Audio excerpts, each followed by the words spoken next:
தமிழகத்தில் மீண்டும் அதிமுக பாஜக கூட்டணியா அப்படிங்கிறது தான் நேற்றிலிருந்து ஒரு பரபரப்பான அரசியல் சம்பவமாக நடந்துக்கிட்டு இருக்கு. இதற்கு அடிப்படையாக அமைந்தது எடப்பாடி பழனிசாமி அவர்களும் அண்ணாமலை அவர்களும் கொடுத்த ப்ரெஸ் மீட்டு. இரண்டு பேருமே சொல்லி வச்ச மாதிரி எங்களுடைய எதிரி திமுக தான், திமுகவை வீழ்த்துவதற்கு நாங்கள் தயாராக இருக்கிறோம், எங்களுக்கு மற்ற எந்த கட்சியும் எதிரி இல்லை அப்படிங்கிற மாதிரி ஒரே மேட்டராக இரண்டு பேரும் ஒரே நாளில் பேசினது அப்படிங்கிறதுனால அப்போ இந்த இரண்டு கட்சியும் கூட்டணியை நோக்கி நகர்கிறது அப்படிங்கிற மாதிரி எல்லா அரசியல் விமர்சகர்களும் எல்லாருமே பேச ஆரம்பிச்சிருக்காங்க.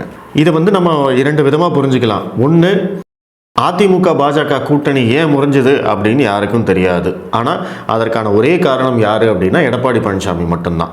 ஆனால் அந்த பழியையும் தூக்கி அண்ணாமலை தான் காரணம், அண்ணாமலையால் தான் இந்த கூட்டணி உடைஞ்சது அப்படின்னு இங்கே இருக்கக்கூடிய மீடியாவை பேச வச்சது திமுக. இப்போ வரைக்கும் அதையே தான் பேசிகிட்டு இருக்காங்கன்னு வைங்களேன். அதே சமயம் இந்த 2024 தேர்தலுக்கு முன்னாடி அண்ணாமலை அவர்கள் அதிமுகவையும் விமர்சித்து பேசினதுக்கு காரணம் அந்த தேர்தல் தான் காரணமே தவிர அவர் நேரடியாக அதிமுகவை தன்னுடைய டார்கெட்டாக ஃபிக்ஸ் பண்ணவே இல்லை. அவருடைய டார்கெட் எல்லாமே திமுக தான். நான் ஏற்கனவே சொன்ன மாதிரி நம்ம ஒரே நேரத்தில் இரண்டு எதிரிகளோடு மோத முடியாது. அதை முதல்ல புரிஞ்சுக்கணும். இங்கே திமுக அதிமுக இரண்டு கட்சியும் வலுவாக இருக்குது.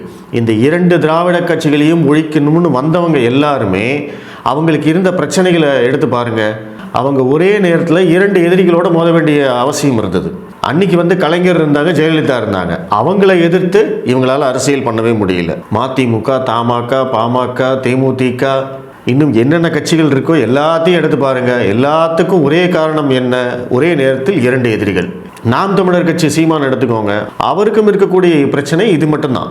ஒரே நேரத்தில் அவர் திமுகவும் வேண்டாங்கிறாரு, அதிமுகவும் வேண்டாங்கிறார். நான் யார் கூடயும் கூட்டணி போக மாட்டேன், நான் தனியாக இருப்பேன் அப்படிங்கிறார். அப்போது இரண்டு பேரையே ஒரே நேரத்தில் எதிர்கொள்ள முடியுமா அப்படின்னு கேட்டால் அரசியலில் அது சாத்தியம் இல்லை. அதுவும் தமிழக அரசியலை பொறுத்த வரைக்கும் அது சாத்தியம் இல்லை. அதனால தான் தமிழக அரசியலில் என்னாச்சு, இந்த திராவிட கட்சிகளை ஒழிக்கணும்னு வந்தவங்களே இந்த திராவிட கட்சிகளோட கூட்டணிக்கு போக வேண்டிய அவசியம் ஏற்பட்டது. இப்போ பாமக, மதிமுக, கம்யூனிஸ்ட் கட்சி, காங்கிரஸ், தமாக, தேமுதிக எல்லாரும் ஒரு கட்டத்தில் ஒன்று அதிமுக கூட இல்லை திமுக கூட கூட்டணிக்கு போயே தீரணும். ஏன்னா அங்கே ஒரு பொது எதிரியாக இன்னொரு திராவிட கட்சியை முன்னிறுத்தி இவங்கெல்லாம் கூட்டணி சேர்ந்துக்கிறாங்க. இதை நம்ம கடந்த காலங்களில் பார்த்துருக்கோம். 2011 தேர்தல் எடுத்துக்கிட்டிங்கன்னா அதிமுக ப்ளஸ் தேமுதிக கூட்டணி அமைஞ்சது. என்ன காரணம்? அங்கே இருக்கக்கூடிய அந்த பொது எதிரியான திமுகவை வீழ்த்தியே ஆக வேண்டும், திமுக மீண்டும் ஆட்சிக்கு வரவே கூடாது அப்படிங்கிற ஒரு எண்ணத்தில் தான் ஜெயலலிதா அவர்களும் விஜயகாந்த் அவர்களும் இரண்டு பேருமே அந்த கூட்டணிக்கு ஒத்துக்கிட்டாங்க.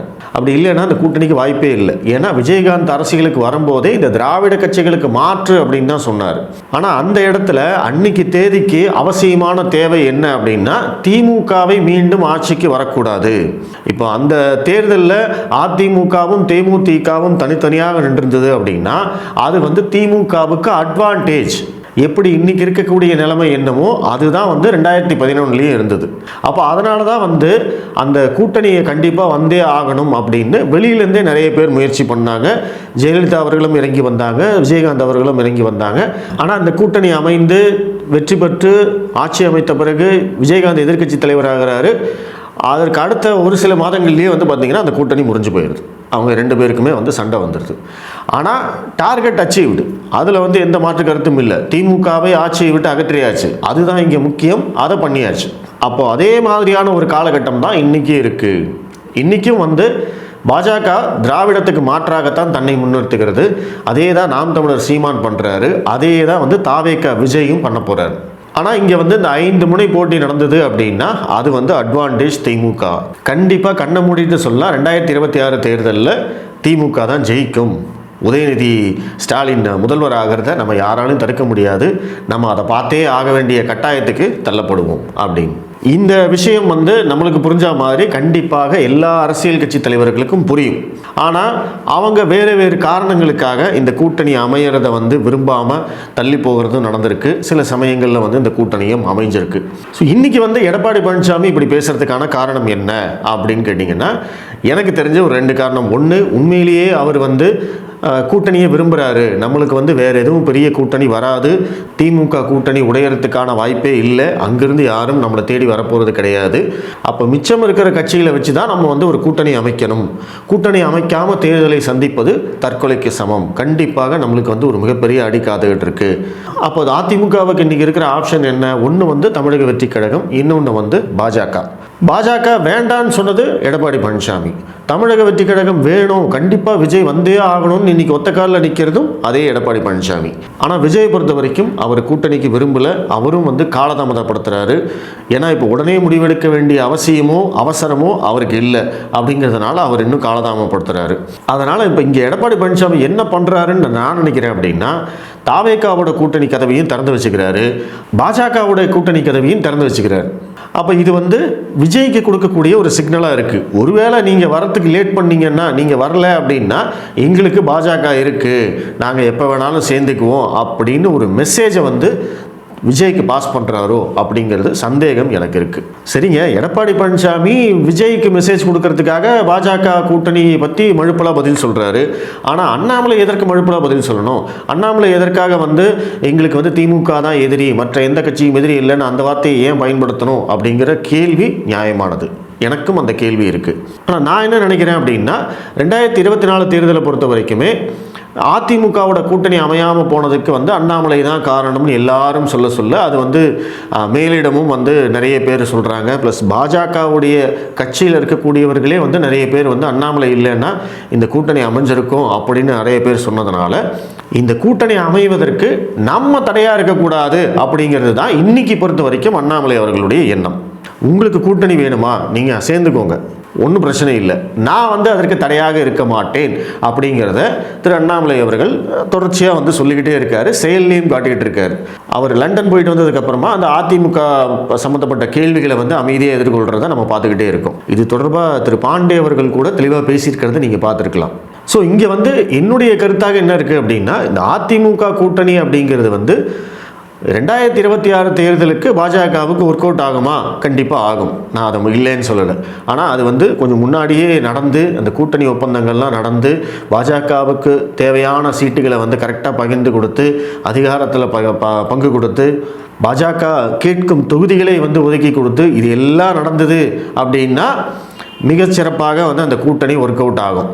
ஆனால் இதுவே வந்து கடைசி வரைக்கும் இழுத்துட்டு போயிட்டு தேர்தலுக்கு 2 மாதம் முன்னாடி வந்து கூட்டணியை போட்டு அதற்கப்புறம் வந்து தொகுதி உடன்பாடு பண்ணி அதற்கப்புறம் வந்து இழுத்துக்கோ பிடிச்சிக்கோன்னு சொல்லி எனக்கு இது வேணும் எனக்கு உனக்கு அது வேணும் அப்படிங்கிற அந்த சண்டையெல்லாம் போட்டு அதுக்கப்புறம் இவங்க தேர்தலை சந்தித்தாங்கன்னா அங்கே வந்து பிரயோஜனமே இல்லை அப்படிங்கிறது தான் உண்மை.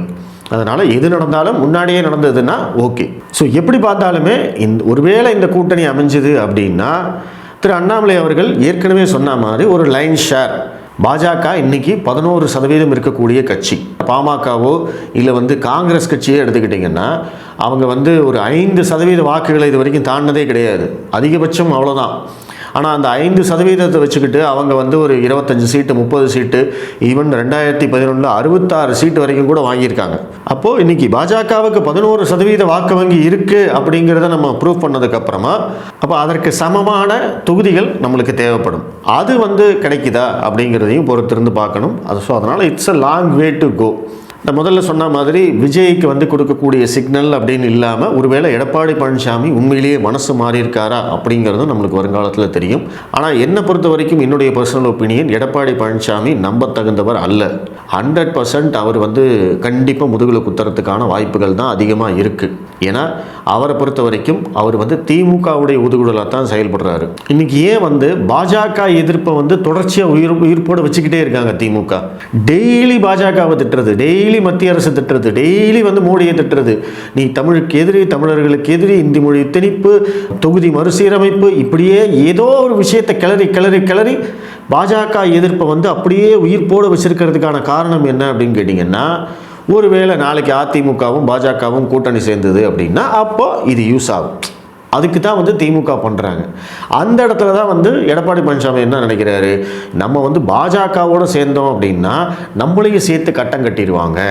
அவர் வந்து ஒரு அதிமுகவுடைய தலைவர் அப்படின்னே வந்து மதிக்காமல் திமுக வந்து அவரை பர்சனல் அட்டாக் பண்ணியே அவருடைய கான்ஃபிடன்ஸை வந்து உடைச்சிட்டாங்க. அவர் வந்து அடிமை தவண்டபாடியார், அவர் வந்து பாஜகவுக்கு வந்து கொத்தடிமையாக இருக்கார், மோடி அமித்ஷா என்ன சொன்னாலும் கேட்டுப்பார், இப்படியெல்லாம் வந்து தொடர்ச்சியாக பேசி பேசி பேசி மக்கள் மனசில் பதிய வச்சதுனால அந்த விமர்சனத்திலேருந்து நம்ம வெளியில் வரணும் அப்படிங்கிறதுக்காகத்தான் அவர் வந்து பாஜக கூட்டணியிலேருந்து வெளியில் வந்தார் அப்படிங்கிறது என்னுடைய கருத்து. அது ஒரு வேளை தப்பாகவும் இருக்கலாம். அவர் எதனை அதுவும் ஒரு காரணம். அதுபோக இன்னும் சில காரணங்களும் கண்டிப்பாக இருக்குது. அப்போ இந்த கூட்டணி ஒர்க் அவுட் ஆகுமா? அதிமுகவும் பாஜகவும் 2 பேரும் சண்டையெல்லாம் போட்டுட்டு இருக்காங்க, அதெல்லாம் ஒர்க் அவுட் ஆகுமான்னு கேட்டால் அரசியலில் இதெல்லாம் வந்து சாதாரண விஷயம். கவுண்டமணி சொல்கிற மாதிரி அரசியலில் இதெல்லாம் சாதாரணமப்பா அப்படிங்கிறது தான். புதிய தலைமுறை வாக்காளர்களுக்கு வேணால் இதெல்லாம் வந்து ரொம்ப ஆச்சரியமாகவும் அதிர்ச்சியாகவும் இருக்கலாம். ஆனால் பல வருட தேர்தலை பார்த்தவங்களுக்கு வந்து இதெல்லாம் ஒரு பெரிய மேட்டரே கிடையாது. ஏன்னா திமுகவும் காங்கிரஸும் போடாத சண்டை இல்லை, திமுகவை விமர்சிக்காத கட்சிகளே கிடையாது. விடுதலை சிறுத்தைகள் கட்சி தலைவர் திருமாவளவன் விமர்சிச்சிருக்காரு, கம்யூனிஸ்ட் கட்சி ரொம்ப மோசமாக விமர்சிச்சிருக்கு, காங்கிரஸ் வந்து கடுமையாக வந்து தாக்கியிருக்காங்க. வைகோ பேசாத பேச்சா திமுகவை. ஆனால் இன்றைக்கி அவங்கெல்லாம் வந்து ஒரே கூட்டணியில் இருக்கிற போது அதிமுகவும் பாஜகவும் ஒரே கூட்டணியில் இருக்கிறதுல வந்து ஒரு பெரிய விஷயமே கிடையாது. ஏன்னா இவங்க அந்தளவுக்கு கூட பெருசாக வந்து பிரச்சனை பண்ணிக்கல, பெருசாக சண்டை போட்டுக்கல, அதனால் ஒரு பெரிய மேட்டரே கிடையாது. ஆனால் திமுக கூட்டணியில் இருக்கக்கூடிய அந்த கெமிஸ்ட்ரி அதிமுக பாஜக கூட்டணியில் இருக்குமா அப்படின்னு கேட்டிங்கன்னா அதுக்கு தான் வந்து கொஞ்சம் டைம் வேணும்னு சொல்கிறேன். ஏன்னா திமுக கூட்டணி அப்படிங்கிறது 2019 தேர்தலேருந்து தொடர்ச்சியாக வந்து வந்துக்கிட்டே இருக்குது. அவங்க இது வரைக்கும் பார்த்தீங்கன்னா 19, 21, 24 3 தேர்தலில் வந்து ஸ்வீப் பண்ணியிருக்காங்க, அட்டகாசமாக ஜெயிச்சிருக்காங்க. ஸோ அதனால் அந்த கெமிஸ்ட்ரி அப்படியே இருக்குது. ஆனால் இந்த கூட்டணியை பொறுத்த வரைக்கும் இப்போவே வந்து அவங்க முடிவு பண்ணிட்டாங்க, அட்லீஸ்ட் ஒரு 4-5 மாதத்துக்கு முன்னாடி முடிவு பண்ணிட்டாங்க அப்படின்னா ஓரளவுக்கு வந்து கண்டிப்பாக ஒர்க் அவுட் ஆகிறதுக்கான வாய்ப்புகள் இருக்குது. ஆனால் அதற்கு வந்து இன்னும் நிறைய தூரம் போக வேண்டியிருக்கு. அதற்கு நடுவில் ஏகப்பட்ட பிரச்சனை இருக்குது. பாஜக கேட்கும் எண்ணிக்கையை அதிமுக ஒத்துக்கொள்ளணும், பாஜக கேட்கும் தொகுதிகளை அவங்க கொடுக்கணும். ஸோ இது எல்லாம் சேர்ந்தால் தான் வந்து அந்த கூட்டணி அப்படிங்கிறது இறுதி வடிவமாகும். அது வரைக்கும் நம்ம இதே மாதிரி வந்து கூட்டணி அமையுமா அமையாதா, அமைஞ்சா என்ன ஆகும், அமையலைன்னா என்ன ஆகும் அப்படின்னு நம்ம பேசிக்கிட்டே இருக்க வேண்டியதுதான். ஸோ நம்மளும் தொடர்ந்து பேசுவோம். நன்றி.